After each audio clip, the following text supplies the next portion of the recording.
Bienvenue sur Page à Page et merci d'être au rendez-vous pour un nouveau résumé. L'étranger d'Albert Camus est un chef-d'œuvre littéraire qui explore les méandres de l'existence humaine à travers les yeux de son protagoniste, Meursault.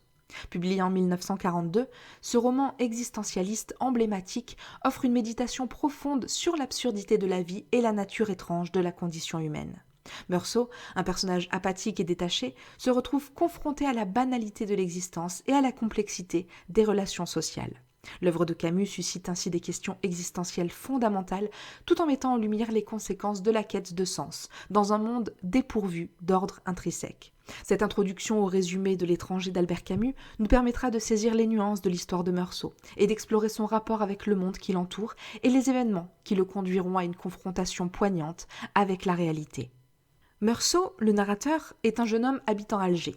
Après avoir reçu un télégramme l'informant du décès de sa mère, il prend un bus pour Marengo, où sa mère vivait dans une maison de retraite. Il dort presque tout le voyage, et à son arrivée, il parle au directeur du foyer. Celui-ci permet à Meursault de voir sa mère, mais Meursault constate que le corps a déjà été scellé dans le cercueil. Il décline alors l'offre du gardien d'ouvrir le cercueil. Cette nuit-là, Meursault veille sur le corps de sa mère. À son grand déplaisir, le gardien bavard reste avec lui tout le temps. Meursault fume une cigarette, boit du café et s'assoupit.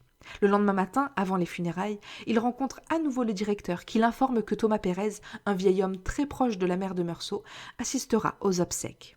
Le cortège funèbre se dirige alors vers le petit village local, mais Pérez a du mal à suivre et finit par s'évanouir à cause de la chaleur.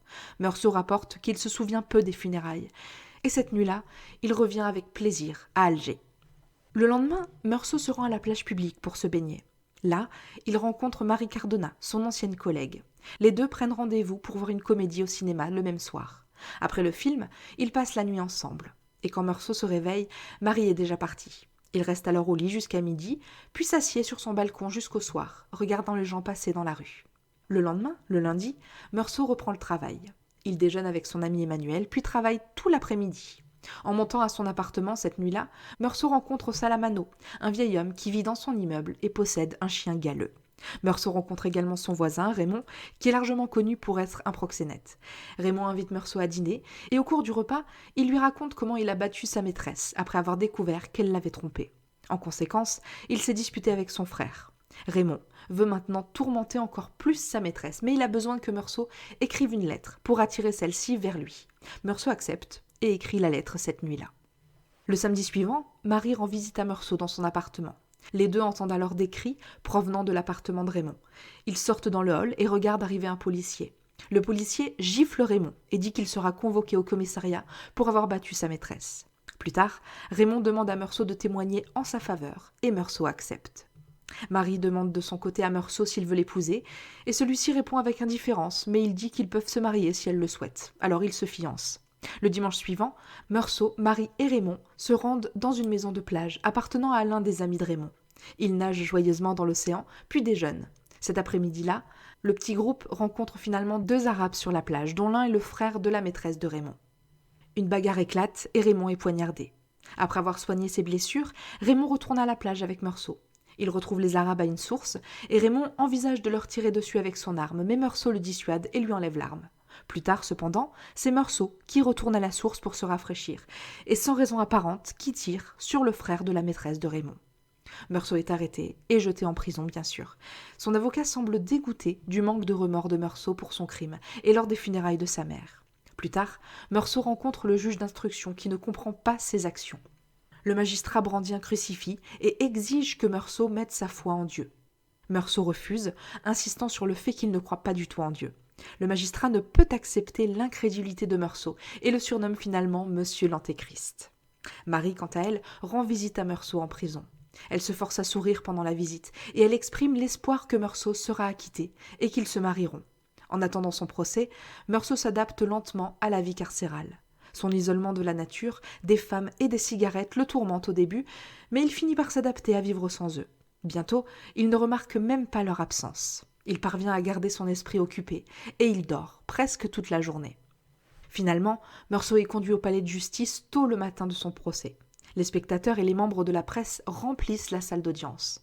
Le sujet du procès passe rapidement du meurtre à une discussion générale sur le caractère de Meursault et sur sa réaction à la mort de sa mère en particulier. Le directeur et plusieurs autres personnes qui ont assisté à la veillée et aux funérailles sont appelés à témoigner, et ils attestent tous de l'absence de chagrin ou de larmes de Meursault. Marie témoigne à contre-cœur que le lendemain des funérailles de sa mère, elle et Meursault sont allés à un rendez-vous et ont vu un film comique. Lors de sa sommation, le lendemain, le procureur traite Meursault de monstre et dit que son manque de sens moral menace toute la société. Meursault est alors reconnu coupable et condamné à mort par décapitation. Alors Meursault retourne en prison pour attendre son exécution. Il a du mal à se réconcilier avec sa situation et il a du mal à accepter la certitude et l'inévitabilité de son destin. Il imagine s'évader et il rêve de déposer un recours judiciaire avec succès. Un jour, l'aumônier vient lui rendre visite contre la volonté de Meursault. Il exhorte Meursault à renoncer à son athéisme et à se tourner vers Dieu, mais Meursault refuse une fois de plus. Comme le magistrat, l'aumônier ne peut pas croire que Meursault n'aspire pas à la foi et à l'au-delà. Meursault devient soudain furieux, attrape l'aumônier et se met à lui crier dessus.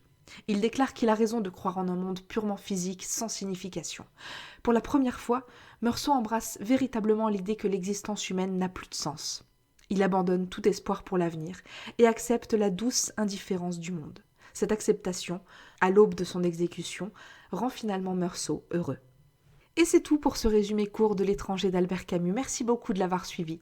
Pour aller plus loin, je vous invite à découvrir notre résumé complet et détaillé de l'œuvre, toujours sur tonlivre.fr. Et si vous avez aimé ce programme, n'hésitez pas à nous laisser la meilleure note et à vous abonner pour accéder à tous nos futurs épisodes. À très vite!